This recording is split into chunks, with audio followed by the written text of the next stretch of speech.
Makasih. Ibu-ibu, terutama yang janda, kalau ditelepon suaminya orang, jangan suaramu mendayu-dayu seperti tadi. Ini tadi bukan kencang, ini namanya syahdu. Suara begini yang kasih nafsu kita lagi-lagi. Assalamualaikum ibu. Waalaikumsalam. Bagaimana suaminya orang tidak tergoda? Lagi di mana ibu? Di rumah aja pak. Coba dong yang keras. Assalamualaikum. Waalaikumsalam. Lagi di mana ibu? Di rumah. Lagi ngapain? Apa kau tanya-tanya? Oh enggak, diteleponnya lagi kau besok. Ini waalaikumsalam. Caleda. Wih, ada juga Bugis di sini. Wih, boleh tahan ini bubuhan Bugis. Saya ke Banjarmasin banyak orang Bugis. Saya pergi Kota Baru banyak orang Bugis. Saya pergi Pagatan, bahasa Bugis orang di sana. Begitu saya masuk penjara banyak juga orang Bugis. Simpan dulu HP-mu bos. Dengar ceramah dulu.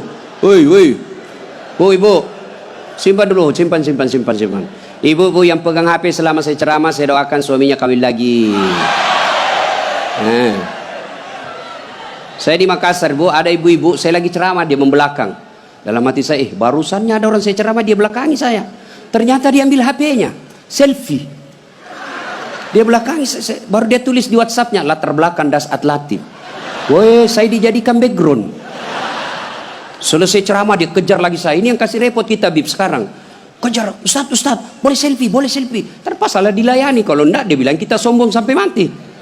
Sudah selfie dia bilang ulang Ustaz, kabur. Ulang lagi Ustaz, kabur Ustaz. Bukan HP kabur, mukamu yang kabur. Jadi bapak-bapak nanti kalau minta maaf sama istri, itu syaratnya. Jabat tangan, senyum, pandang matanya, sebut dosa. Jadi kalau suami minta maaf ibu, suruh sebut judulnya. Apa judulnya pak? Tiba-tiba minta maaf. Enggak enak, nanti kau ngamuk lagi. Bilang apa? Ustaz Dasat bilang harus sebut. Apa? Mohon maaf ibu. Dulu waktu saya tugas di Banjarmasin, saya hilaf. Ada perempuan mirip betul sama Pian. Maafkan saya selingkuh ibu. Dia bilang istrinya, enggak apa-apa pak, saya maafkan. Memang itulah manusia biasa, kadang-kala kita hilaf. Saya maafkan kau karena bulan lalu saya juga selingkuh.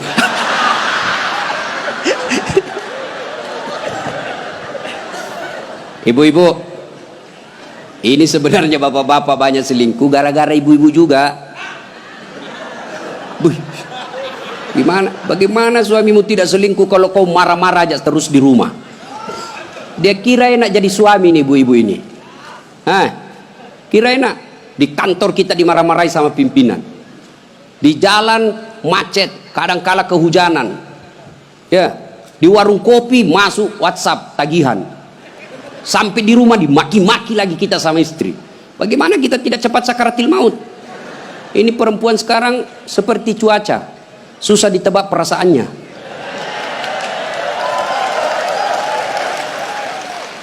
Dia kira enak laki-laki. Ibu, dengar ibu. Hui, ibu, bu, ada 4 perempuan yang menjadi penghuni api neraka. Dengar ini. Terancam ibu-ibu. 1, kata Nabi, mereka yang selalu bicara kasar sama suaminya. Apa kau anak muda, ada istrimu? Boleh marah sama suami bu, boleh marah manusiawi, tapi jangan memaki. Ini kalau marah la haula wala quwwata illa billah, keluar semua kebun binatang di mulutnya.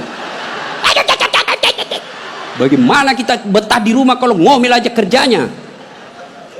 Jadi, hei bu, coba dengar itu laki-laki, coba lihat itu laki-laki. Kami pikir ibu bagaimana supaya ibu bisa pakai AC di kamar. Pak, kami pikir bagaimana supaya ibu bisa pakai emas pulang kampung dihargai sama keluarga. Kami pikir bagaimana supaya kalian bisa dibelikan mobil supaya tidak hitam kulitmu. Itu dipikir sama suamimu, makanya jangan suka marah-marah.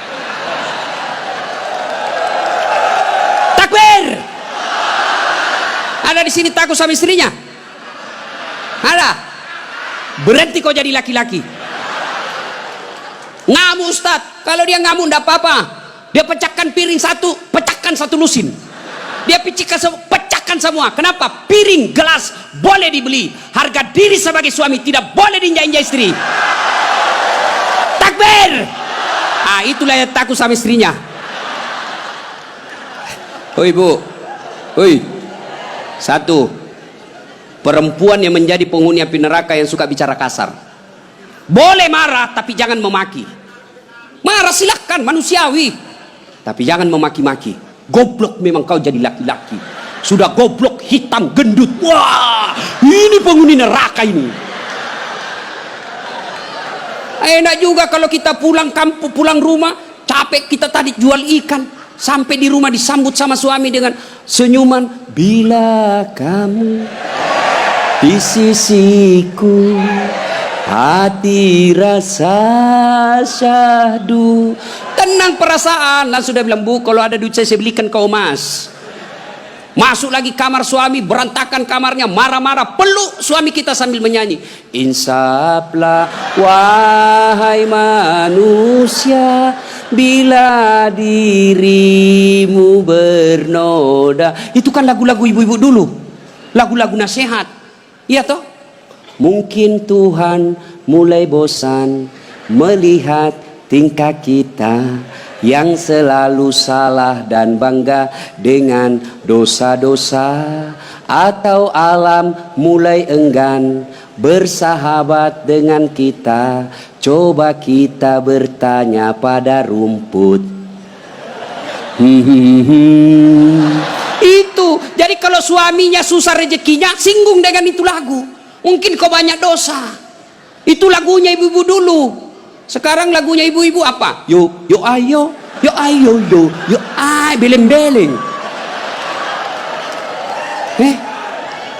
Senamlah dia di depan kantor bupati. Ibu-ibu di depan, bajunya sempit, roknya sempit. Bapak-bapak di belakang. Ibu-ibu di depan dah jadi pelatih. 1, 2, bapak-bapak di belakang. 3. Bagaimana enggak beleng-beleng semua ini? Putar ke kiri. Apa lagu-lagu begitu? Coba kalau salawat kayak tadi, nyaman perasaan. Ya, woi, bu. Nah, 1, boleh marah, jangan memaki. 2, perempuan menjadi penghuni api neraka. Mereka yang membebani suaminya melebihi kemampuan suami. Suaminya gajinya cuma 4 juta, tapi gaya hidupnya 7 juta. Kayaknya banyak penderita di sini ya. Hei, ibu-ibu, kenapa kita miskin? Karena kehidupan, gaya hidup kita melebihi rezeki. Allah kasih rezeki 5 juta 1 bulan, tapi gaya hidupnya 8 juta. Akhirnya apa? Ngambil kredit, tidak bisa tenang. Coba kalau gaji kita 5 juta, gaya hidup kita 3 juta, insya Allah tenang perasaan. Kita miskin karena melebihi kemampuan kita. Maka suami kalau rezekinya 3 juta, jangan kau bebani. Ini kan tidak dibebani suaminya. Datanglah itu tukang kredit mobil. Bu, kalau ada mobil bu, tenang ibu. Ibu sudah tidak kehujanan. Pulang kampung nanti, ibu enak lagi. Satu keluarga, nggak perlu lagi naik PT-PT. Enak kan? Ini namanya penjual mobil, semua enak dia cerita. Dia tidak cerita bagaimana kalau kempes banyak. Bagaimana kalau mogok mobilnya? Tidak ada cerita itu. Akhirnya apa? Usullah kepada suaminya, bang, masukin aja deh sertifikat rumah supaya kita bisa mobil. Akhirnya apa? Bulan pertama masih bisa dibayar cicilannya. Bulan kedua tidak bisa. Bulan ketiga, 4 tidak bisa. Akhirnya apa? Diambil mobilnya. Sudah diambil mobilnya, diambil pula sertifikat rumahnya digadai. Mengamulah gara-gara kau yang tidak bersyukur ini. Maka jangan melebihi kemampuan suami. Ibu-ibu punya siku? Punya? Woi, punya siku? Coba gigit sikunya bu. Coba. Kalau ada yang bisa gigit sikunya, saya kasih hadiah. Coba, mana bisa? Nah, itulah orang yang memaksakan suaminya melebihi kemampuannya. Dan yang ketiga, kata Nabi, orang yang akan menjadi perempuan penghuni neraka, mereka yang mempertontonkan auratnya di depan lelaki. Bu, terutama ini akhwat cewek-cewek nih, mari kita kerjasama. Kami laki-laki jaga mata, tolong kalian perempuan jaga akhlak. Biar kami setengah mati jaga mata, kalian gentayangan di jalan, habis amal kami bos. Pastilah dilihat barang bagus. Dia bilang, dilihat, haram tidak dilihat, barang bagus maka solak-solak kok bos ya. Yang keempat, orang yang akan menjadi perempuan penghuni api neraka, mereka yang tidak mendirikan sholat. Inilah perempuan memang paling banyak tidak mendirikan sholat. Kapan? Selesai haid 5 hari tambah bonus 2. Dia bilang suaminya, kenapa belum sholat sayang? Biasanya cuma 5 hari. Orang belum bersih, masih ada sedikit-sedikit. Dia bilang suaminya, bohong. Apa bohong? Saya kasih lihat kau. Apa mau dikasih lihat? Ketawa baru kau yang begitu. Kapan lagi perempuan banyak yang sholat? Kalau ada pengantin, mukanya dikira tembok, coklat, biru, krim, abu-abu, jilbabnya 3 lapis, kuning, coklat, jilbab sakaratil maut. Ibu bapak saudara-saudara sekalian ya. Jadi orang yang menyesal di akhirat kelak, mereka yang memutuskan persaudaraan. Maka sebentar ini kalau ada tetangga kita pernah kita sakiti, minta maaf lalu kembalikan barangnya orang. Pegawai-pegawai negeri yang pernah ngambil mesin komputer di kantor, kasih kembali bos ya. Dan itu kalau tidak dikembalikan, ketika kita di padang mahsyar dipanggil kita satu-satu. Bayangkan dari Adam sampai kiamat, kumpul berapa triliun manusia, dipanggillah kita satu-satu. Siapa dulu yang dipanggil? Nenek kita yang duluan mati? Tidak. Kakek kita yang duluan wafat? Tidak. Leluhur kita yang duluan wafat? Tidak. Lalu siapa dulu yang dipanggil? Nama-nama Islam dulu. Abdurrahman, Abdul Jabbar, Siti Fatimah, Aisyah, Mutmainnah, Das'at Latif. Itu dulu dipanggil. Cuncung di belakang kok bos. Dipanggil juga tapi mondri kok bos. Maka jangan berkata apa arti sebuah nama. Nama itu penting. Begitu pentingnya sebuah nama sehingga Nabi jelaskan ada 3 kewajiban orang tua kepada anaknya. 1 diantaranya memberi nama yang baik. Kenapa? Karena di akhirat digunakan ini nama. Nama-nama Islam dulu. Tony, Joni, Rudy, Ningsi, Nining. Dipanggil juga tapi di belakang bos. Habib Syekh, di depan. Das'at Latif nomor 2. Bayangkan, dipanggillah kita. Orang bilang apa arti sebuah nama? Coba bayangkan kalau tidak ada semua nama di sini. Yang paling repot caleg. Pilih saya, siapa? Anu siapa? Anu. Coba kalau ada, coba sebut nama. Orang sebut nama minimal 2 saya bisa tahu. 1 suku, 2 agamanya. Nama Margono. Biasanya Jawa. Gitu? Nama Ambok Dalle. Anda mungkin Cina. Masa Ambok Dalle Cina? Pasti Bugis. Ya kan? Nama. Yang kedua, nama adalah doa.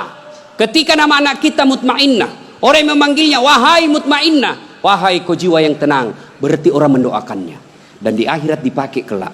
Ustadz, bagaimana saya Ustadz? Sudah terlanjur namaku Ronaldo karena bapakku pecinta bola. Bagaimana caranya Ustadz? Ya Islamkan. Bagaimana cara mengislamkannya? Tambah Muhammad di depannya. Muhammad Abdul Ronaldo. Nggak nyambung Ustadz, biar nggak nyambung. Yang penting selamat kok bos. Masih ingat almarhum Presiden kita Soeharto? Sebelum beliau menunaikan ibadah haji, kan namanya cuma Soeharto. Setelah menunaikan ibadah haji, Raja Fat waktu itu sadar, wah menderita nih Pak Harto nanti kalau tidak diislamkan. Maka diislamkanlah namanya, ditambah di depannya Muhammad Soeharto. Ibu Tin juga ditambah di depannya Siti. Maka ibu-ibu yang sudah terlanjur namanya islamkan. Harus rubah KTP? Tidak. Yang penting misal ulang tahun. Saudara-saudara sekalian, hari ini nama saya islamkan. Yang tadinya Desi Ratnasari, saya menambah di depannya Siti Desi Ratnasari. Yang ketawa serius orang ini. Nama penting. Dan pada saat itu ketika kita dipanggil satu-satu, wajah-wajah kita di padang mahsyar tidak lagi seperti ini. Ada yang mukanya seperti ular. Kata Nabi, siapa yang muka ular? Mereka yang suka menjilat-jilat. Ini di kantor bupati banyak begini. Ya Pak, siapa. Ada juga orang itu pegawai kayak ndak punya lagi harga diri di depan bupatinya. Ya Pak, terserah Bapak. Wah. Cemen lu men. Ya. Yang kedua kata Nabi, ada juga nanti yang mukanya seperti anjing. Siapa muka anjing ya Rasulullah? Beliau menjawab, mereka yang disogok dan menyogok. Nah, ini termasuk anggota DPR nanti yang terpilih karena nyogok. Ada begitu di sini? Ada? Nah, kau salah, kenapa kau pilih? Tapi kau larang, tapi kau bilang wane piro. Nah. Lalu kata Nabi, ada juga nanti yang mukanya seperti tikus.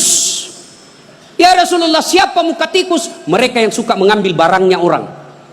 Nah, ini yang ini di sini ya, yang suka korupsi dan disuruh pikul itu hasil korupsinya. Saya kalau lihat itu orang korupsi 3 miliar, 10 miliar, setengah mati dia pikul nanti itu. Dia bilang, mahasiswaku 10 miliar uang dolar Singapura Ustaz itu dikantongi ji. Saya bilang, jangan kau bayangkan uang Singapura, uang koin. Apa? Uang koin 10 miliar, pikul kau itu.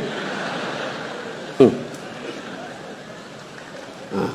Ada juga kata Nabi yang nanti mukanya seperti kuda. Siapa muka kuda ya Rasulullah? Nabi menjelaskan, mereka yang suka mendahului imam ketika sholat berjamaah. Nah, ini anak muda ini yang banyak. Imam belum turun dia sudah turun, imam belum naik dia sudah naik. Ditanya, kenapa kok cepat sekali? Dia bilang, ini orang tua Ustaz, sudah lowbat, saya masih full charge. Tidak boleh begitu bos. Ini juga imam kadangkala harus perhatikan. Ada juga kadangkala imam membalik-balik sunnah Rasul. Nabi jelaskan, kalau kau jadi imam ringkaskan bacaan sholatmu. Ini baru jadi imam mau takbir aja sudah lama. Gaji itu muakkak mani bawan selesai. Ada juga yang begitu. Kata Nabi, ringkaskan bacaan sholatmu. Ringkas. Yang kedua kata Nabi, bacalah yang umumnya orang hafal. Tujuannya apa? Satu, orang bisa husuk mengikuti kalau yang dia baca hafal. Coba kalau imamnya membaca kul huwallahu ahad, anak-anak juga ikut di belakang kul huwallahu ahad, karena dia hafal. Begitu imam membaca surah Al-Baqarah ayat 10 sampai 115, la haula wala quwwata illa billah, dia husuk dengan bacaannya, kita husuk dengan hayalan. Kita mau ikut, tidak dihafal, mau ruku belum selesai, terpaksa kita baca semua itu di dinding. Keadaan keuangan masjid, pengeluaran, saldo, waduh, sudah dibaca satu tripleks, belum selesai bacanya imam, dibaca lagi kalender Persatuan Guru Republik Indonesia cabang Kabupaten Tanah Bumbu. Selesai lagi, belum selesai imam, dibaca lagi bajunya orang caleg DPR RI nomor urut 7 dari Partai Nasdem. Dibaca semua Pak. Siapa yang salah? Siapa salah? Imam. Makanya kata Nabi, baca yang umumnya orang hafal dan ringkaskan. Ada orang jadi imam, dites lah anak penghafal, kau jadi imam nak, mau didengar bacaanmu, jadi imam lah, hanya dia yang hafal. Begitu lagi sholat, tiba-tiba ada cicak jatuh, kena telinganya, stres hilang hafalannya.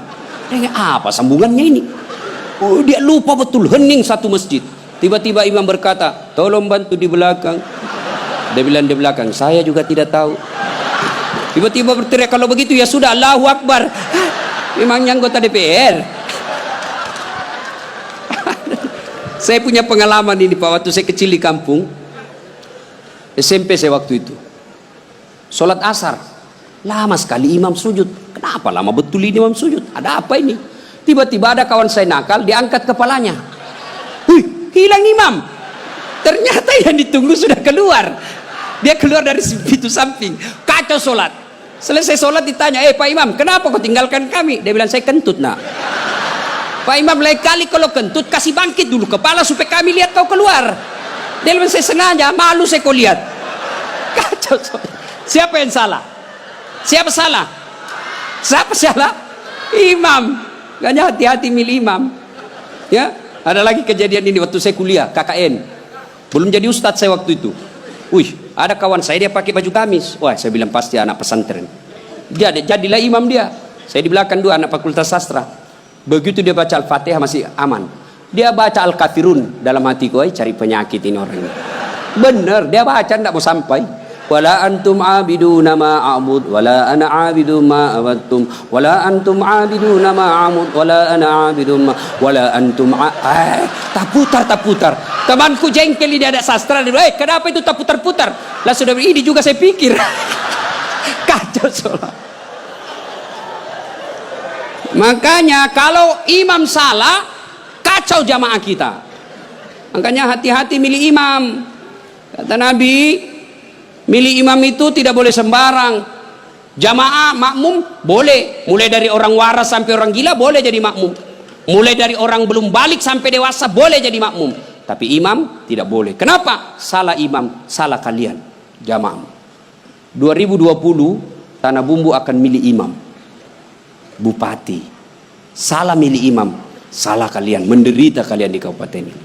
Maka hati-hati milih imam. Pun kita jadi makmum juga tidak boleh sembarang, harus ada etikanya. Jadi makmum kata Nabi, kalau kau ke masjid sikat gigi dulu, terutama kalau subuh.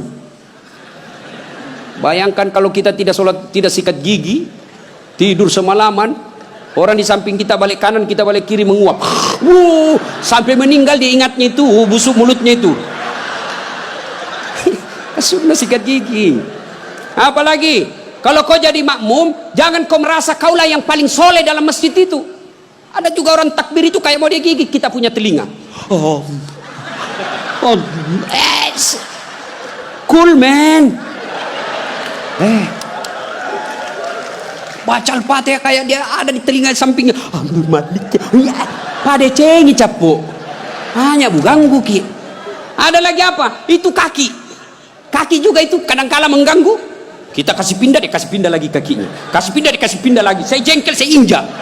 Selesai salat, Ustaz kenapa kau ganggu saya? Makanya adik-adik kalau mau saya tanya, kenapa kau kasih pindah-pindah kakimu? Kau ganggu saya? Dia bilang supaya rapat saf. Bos, sini. Kalau mau rapat safmu bukan jari-jari kaki yang kau tempel, tapi apa? Bahumu atau siku. Kalau siku rapat pasti saf rapat. Nggak ada orang sholat begini. Tapi kalau kakimu rapat, safmu longgar.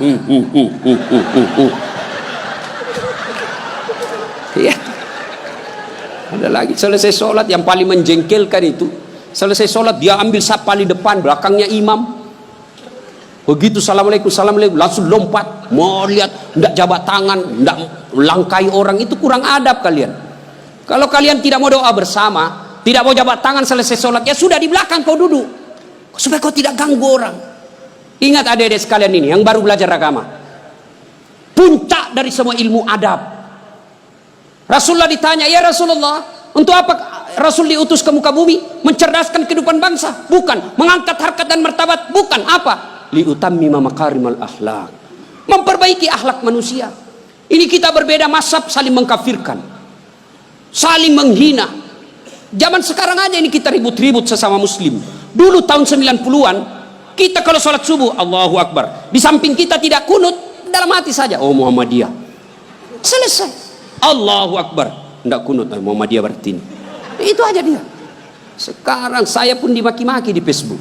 Apa kau Ustaz bicara-bicara sunnah, baru kau tidak pelihara sunnah? Kenapa kau tuduh saya tidak pelihara sunnah? Buktinya kau tidak pelihara jenggot. Ya mau diapa kalau tidak mau tumbuh? Saya sudah kasih minyak, Bib, tidak tumbuh-tumbuh. Malah marah istri saya, ini Ustaz kasih kotor-kotor bantal, kasih minyak nih Bu. Ya. Nah saudara-saudara sekalian, ini golongan, maka sebelum wafat minta maaflah orang-orang yang pernah kita sakiti. Kalau ada berkaitan dengan barang, kembalikan. Ibu-ibu yang pernah ngambil sendoknya orang ketika pengantin, kasih kembali. Karena ada juga itu ibu-ibu Columbus. Tahu Columbus? Kelompok ibu-ibu pembungkus.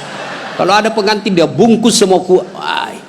Yang ketiga, penyesalan kata Nabi, yaitu mereka yang tidak menjawab salat, azan salat ketika azan berkumandang. Puasa, haji, zakat, sedekah, semuanya akan sia-sia ketika tidak mendirikan sholat. Adik-adik, kalian tidak usah malu kalau kalian tidak jadi pegawai negeri. Ibu-ibu, kalian tidak usah cemas dan merasa malu kalau sampai sekarang ini masih ngontrak-ngontrak rumah. Tapi malu dan cemaslah ketika sudah dewasa seperti ini belum mendirikan sholat dengan sebaik-baiknya. Kalau sholat kita insya Allah baik, maka hidup kita akan diperbaiki oleh Allah Subhanahu wa Ta'ala. Kalau sholat kita bagus, Allah yang akan menyelesaikan semuanya. Di dunia ini tidak ada orang tidak punya masalah. Semua kita punya masalah, pasti. Jangankan kita, Nabi ada masalahnya.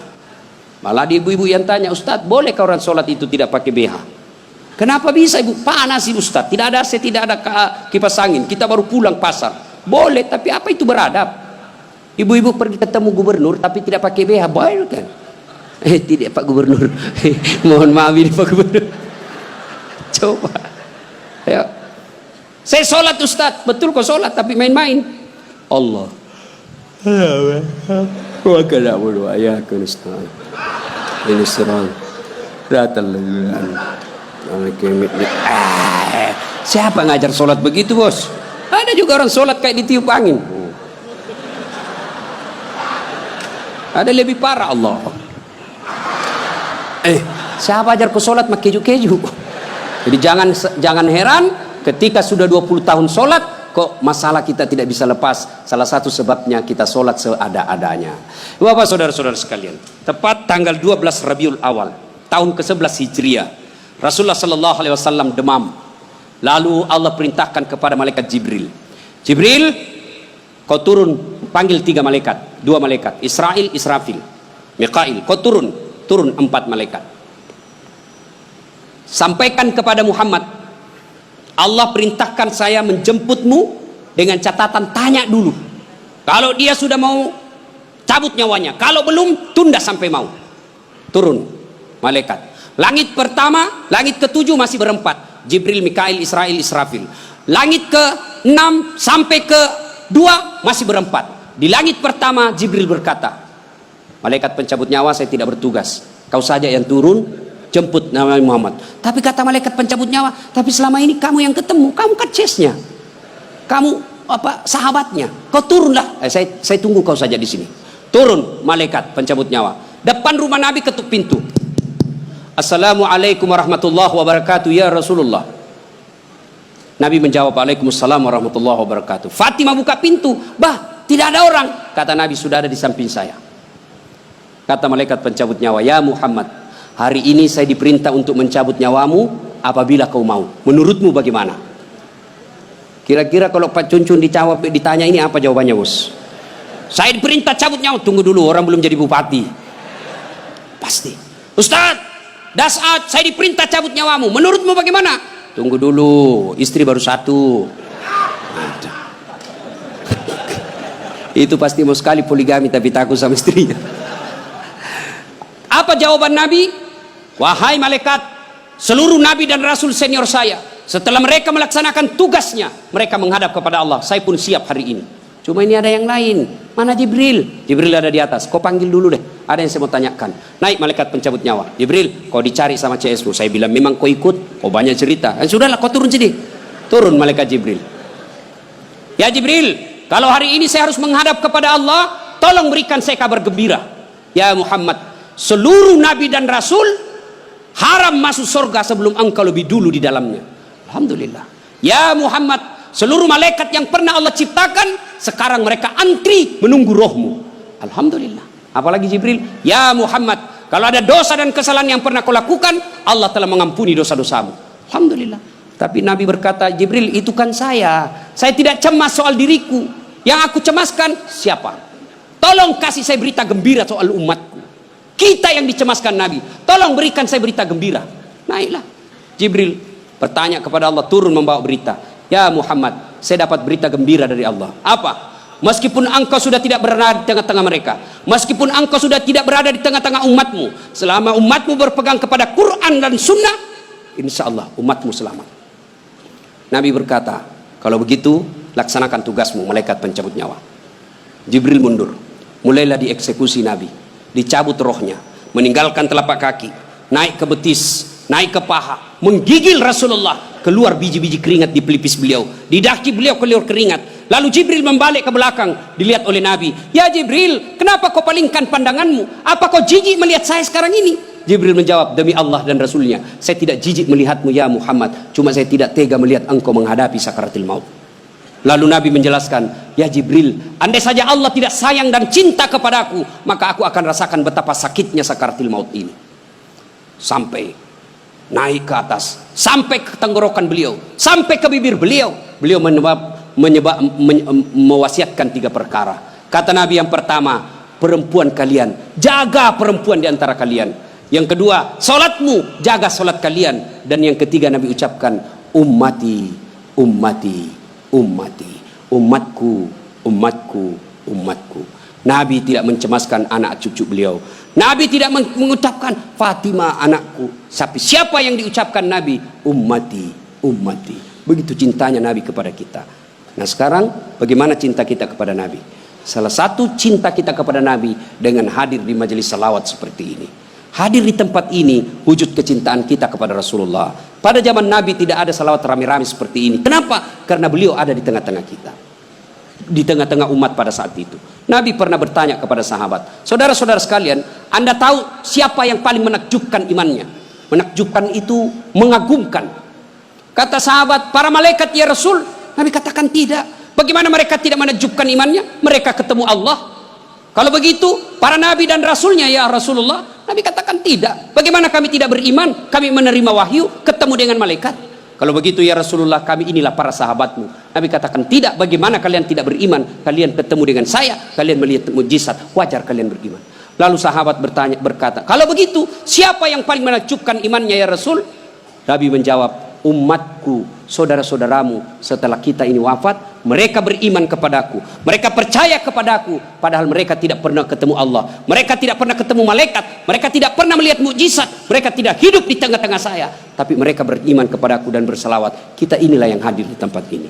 Mudah-mudahan Allah berikan waktu dan kesempatan kepada kita untuk lebih banyak lagi mencintai Rasulullah. Salah satu di antaranya berselawat seperti ini. Ketika Allah perintah kita puasa, Allah tidak ikut melulukan ibadah puasa. Allah perintah kita haji, Allah tidak meninggalkan ibadah haji.